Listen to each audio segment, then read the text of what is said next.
Estimados ouvintes da Rádio União FM e também a todos aqueles que nos veem através do Facebook, estamos recebendo aqui, estamos nos encontrando por ocasião do CAL, aqui em Blumenau. Já fizemos algumas viagens em conjunto. Altair, Rainer, lá de Maravilha, do Oeste do Estado, bem perto da fronteira com a Argentina, professor e também foi radialista, assim como eu. Os cumprimentos aos amigos da Rádio União FM e também aos nossos amigos que estão nos vendo no Facebook do mundo inteiro. A minha saudação a você, caro repórter Fred Ulrich, e aos ouvintes dessa simpática emissora.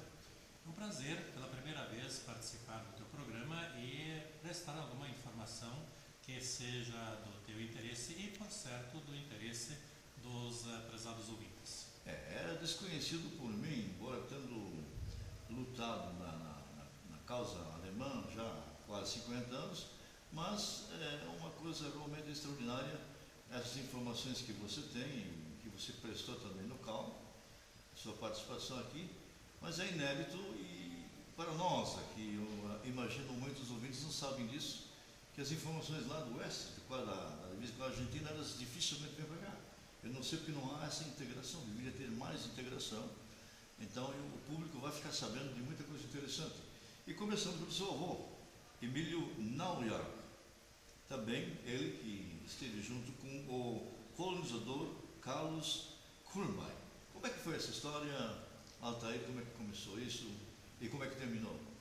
Bem, o Carlos Kuhlmann era um engenheiro alemão natural de Neuwied, uma cidade menor à margem direita do rio Reno, na Alemanha, e no início do século passado ele veio para o sul do Brasil, estabelecendo-se mais precisamente na cidade de Porto Alegre, e onde ele, por ser uma pessoa de visão e de capacidade inegável, ele recebeu a incumbência da colonizadora Sul Brasil para fundar algumas cidades na região missioneira do Rio Grande do Sul. Assim foi que em 1909, se bem estou lembrado a data, ele iniciou a colonização de Cerro Azul, hoje Cerro Largo. Bem, eu queria primeiro, antes de você continuar, que você falasse um pouco sobre essa colonizadora Cerro Azul? Colonizadora Sul Brasil. Sul Brasil. Era uma colonizadora com sede em Porto Alegre e que recebeu a incumbência de colonizar a região das Missões. Semelhante às demais? Sim. Semelhante à Dona Francisca, semelhante à Dr. Blumenau? Acredito que sim.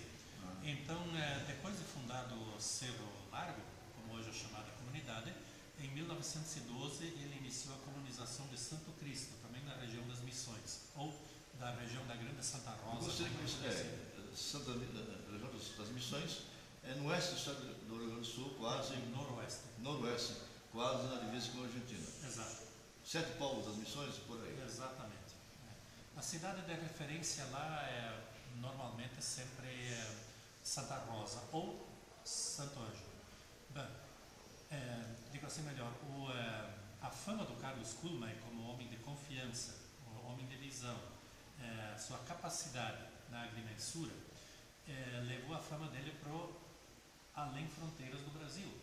Foi assim que em 1921, mais precisamente, ele recebeu a incumbência de uma colonizadora na Argentina para colonizar parte da província de Misiones.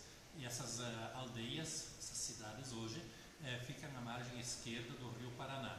Foi assim fundado San Alberto, que hoje está incorporado a Puerto Rico, onde era para deixar os descendentes de alemães católicos, notadamente Hunsrücker. Em Monte Carlo ele era para deixar os alemães evangélicos, notadamente suábios, né, da Floresta Negra, e fundou ainda junto ali Capiuví e Ruiz de Montoya. Ruiz de Montoya teve o primeiro nome Cunhapiru. E os que tivessem dinheiro eram destinados a um outro colonizador alemão de nome Julius Schwelm, que fundou Eldorado. Por isso que Eldorado, em termos de progresso e tal, de crescimento, destaca-se à frente dessas comunidades todas. Né? O Kuhlmann nada teve a ver com Eldorado, mas com as outras 4 que eu citei. Eldorado é uma das cidades satélites agora, né? Uma das maiores na área, né? Não, é a terceira cidade de Misiones, Posadas, a segunda Alverá e Eldorado é a terceira. Cullman fundou na Argentina, então, Puerto Rico, Monte Carlo, Capiouvi e Ruiz de Montoya. No Rio Grande do Sul, região das Missões, ele fundou, então, como citei, Cerro Largo e Santo Cristo. Hoje está em Salvador das Missões e outros municípios desmembrados desses dois municípios base, né, que também, na verdade, fazem parte da grande família Cullman. E a partir daí, partiram para Santa Catarina. Exato, para o oeste de Santa Catarina, onde ele construiu um castelinho em Palmitos, às margens do Rio Uruguai, numa pequena elevação. Lamentavelmente, aquele castelinho do Cullman, como era conhecido, era ponto de referência para quem vinha do Rio Grande do Sul para Santa Catarina, dele nada mais existe. E o detalhe curioso do castelinho do Cullman de Passarinhos, município de Palmitos, a construção, embora tendo sido de madeira, não havia um único prego empregado nela, apenas tudo com encaixes, certo? Então, em Santa Catarina, ele fundou, pela ordem, Palmitos, São Carlos, Saudades, Pinhalzinho, Cunhaporã, Maravilha, Caibi, Riqueza e Cunhataí. 9 municípios hoje no oeste de Santa Catarina.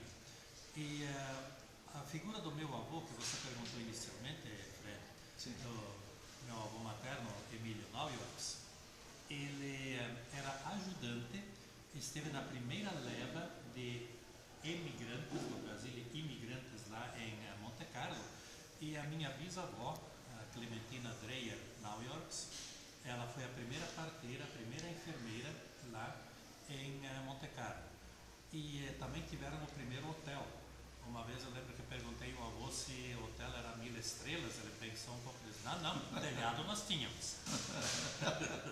Agora imagina só a situação desse pessoal. Certamente havia outros trabalhadores que abriam picadas, porque na verdade era uma área madeireira, pinos não, mas outras florestas, né? Era E selva nativa.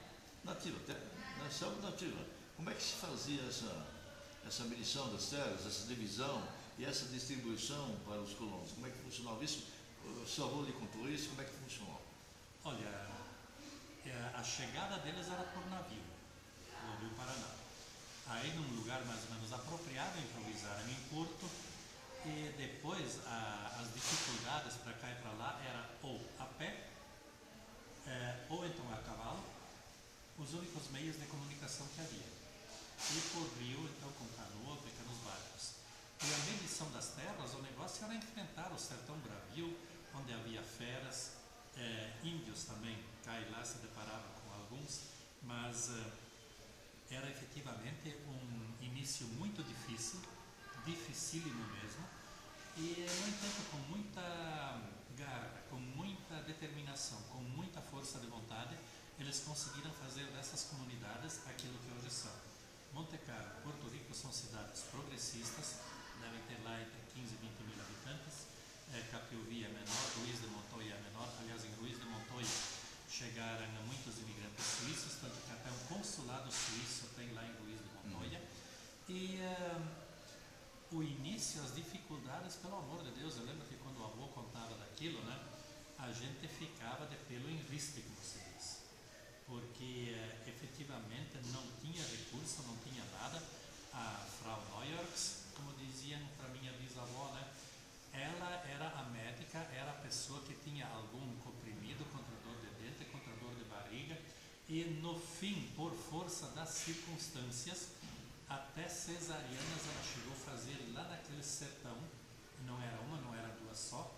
E por quê? Porque não havia médico. O médico mais próximo era Posadas, que dava o quê? Quase 150, 200 quilômetros, algo assim, e o único meio de chegar àquela comunidade era por navio. E a essas alturas, provavelmente, a colonizadora do Brasil também não dava mais aquele apoio todo, né? Com certeza não. Na Argentina foi antes do oeste de Santa Catarina. No oeste de Santa Catarina, então, tinha como cidades de referência Iraí, imagine, Palmeira das Missões, Passo Fundo e Santa Maria. Chapecó, pouco ou nada se falava na época.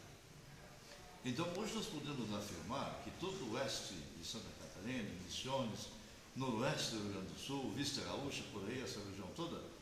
A partir daí, cresceram outros municípios, houve desmembramentos, e pode-se dizer que toda a colonização daquela região foi através dessa companhia, através do trabalho árduo do seu avô e do Coleman. Do Carl Coleman. Exato. Sim, com certeza. O meu avô foi um dos colaboradores dele na medição das terras, né? Mas o responsável pela administração daquela área colonizada era Carlos Coleman, né? E uma outra coisa interessante de se notar era que o pessoal muitas vezes trabalhava hoje para poder comer alguma coisa amanhã. Às vezes, porcos do mato e outros animais iam lá e destruíam as poucas plantas que eles tinham, e daí o negócio era se confiar que o rio Uruguai, que estava próximo, desse algum peixe maior que garantisse a sobrevivência por 1 ou 2 dias. Né? As dificuldades daquela época, daqueles pioneiros, é algo digno de aparecer na história e que, infelizmente, ainda não está devidamente registrado. Essa pergunta eu ia fazer, por quê? Se conhece muito bem a história da companhia colonizadora, como Blumenau, Dona Francisca, mas do resto do estado nada aparece, nada se conta, não é divulgado também pela imprensa. Eu não entendo porque redes de televisão, como a RBS, a própria Record e tudo mais, não trazem matéria sobre esse assunto. Parece que vocês do oeste estão lá, meio que esquecidos e tal, exceto o Chapecó agora, que são muito pujantes. Né? Sim. Bem, antes da BR-282 ser concluída, a gente dizia lá no extremo oeste que Santa Catarina tinha 3 capitais. Porto Alegre, Curitiba e às vezes também Florianópolis. Né? O que hoje, felizmente, está bastante diferente. Mas uma outra coisa interessante de também mencionar ainda, o Carlos Coleman era um engenheiro alemão. Tá? Em Panambi, na época, Neuwittenberg, no Rio Grande do Sul, o colonizador era Hermann Mayer, né? Também um alemão. Em Mondaí, o colonizador era o pastor Hermann Faulhaber, um alemão. Conhecido em Blumenau. Pois é. E este Hermann Faulhaber, um pastor evangélico da ISLB, ele tinha muita amizade com um padre jesuíta de nome Max von Lassberg. Né? E aí, como Mondaí era destinado para alemães evangélicos e Itapiranga, na época, Porto Novo, Mondaí era Porto Feliz, ele incumbiu o seu patrício, também religioso, embora católico, né? Padre Max von Lassberg, para assumir a colonização de Porto Novo, hoje Itapiranga. Era para alemães católicos. Chama a atenção outro detalhe nesse caso aí, que esses municípios fundados por imigrantes ou descendentes de alemães formam 90% dos municípios brasileiros que têm menos de 4% de analfabetos. Quer dizer, onde os alemães entravam, os seus descendentes, uma das primeiras coisas que eles primavam era uma escola. Né? E na região de Coleman não era diferente onde ele colonizou. Para finalizar, eu queria perguntar a você, então, as tradições estão vivas lá, estão sendo mantidas. Itapiranga, é claro, nós sabemos, teve, aliás, a primeira Oktoberfest no Brasil, Sim. Foi Itapiranga, mas os outros municípios também fazem a sua parte. Eu acho que, então, a tradição continua ou também está decaindo rapidamente? Olha, a tradição, infelizmente o nosso mundo ocidental está sendo americanizado. Tá? É uma realidade, eu considero uma realidade triste. Mas algo também está sendo feito no sentido de integrar, de aproximar essas comunidades irmãs, tanto assim que há 32 anos, baseado nas informações do meu avô materno, Silvio Noyers, que há 30 anos já dorme o sono da eternidade, eu lancei uma ideia de se realizar um torneio anual reunindo essas comunidades irmãs. O primeiro foi no ano 63 em Maravilha e reuniu de início só futebol. Eu sabia de Monte Carlo e Porto Rico na Argentina, de Maravilha, Cunhaporã, Palmitos e São Carlos no Brasil. Quando nós íamos para a terceira edição, que seria na cidade de São Carlos, aí foi que apareceu um livro escrito pela filha do Coleman, senhora Toots Kuhlmeier von Herwig. O título em alemão é Die Tochter des Pioniers, em português, A Filha do Pioneiro, e em espanhol, La Hija del Pionero. E ali nós fomos ver que existiam mais comunidades irmãs. Aí nós programamos uma reunião e ouvimos por bem incluir essas comunidades. Primeiro, a sediar esse poliesportivo foi Monte Carlo. E eu lembro que incluíram-se já 3 ou 4 modalidades esportivas. Bem, esse torneio cresceu em importância e em número, as pessoas se interessavam, tanto assim que, se agora nos 2 últimos anos não houve torneio em função da crise, né, que se abateu não só sobre o Brasil, mas sobre outros países também, no penúltimo e antepenúltimo torneio, com 15 e 16 modalidades esportivas distintas, houve mais de 2.000 atletas participantes. E o que é interessante lembrar que desses encontros, além de as modalidades esportivas que são disputadas, é uma oportunidade de netos e bisnetos de pioneiros se reencontrarem, firmarem laços de amizade, recordar um pouco do seu passado histórico que têm em comum e assim pode-se dizer que nessas comunidades catarinenses, gaúchas e missioneiras da Argentina existe hoje uma sólida amizade, inclusive muitos compadrios e até 2 casamentos já saíram, né, em função. Então a gente vê assim que existe um interesse das pessoas em conhecer o seu passado histórico que tem em comum e assim, digamos, andar lado a lado, conhecendo-se mutuamente e firmar laços de amizade, e oxalá que isso seja para durar. Então, isso quer dizer que praticamente não há fronteiras entre noroeste de Santa Catarina, oeste do Rio Grande do Sul, oeste de Santa Catarina e também Missões. Né? Culturais, pelo menos, não. Fronteiras culturais, não.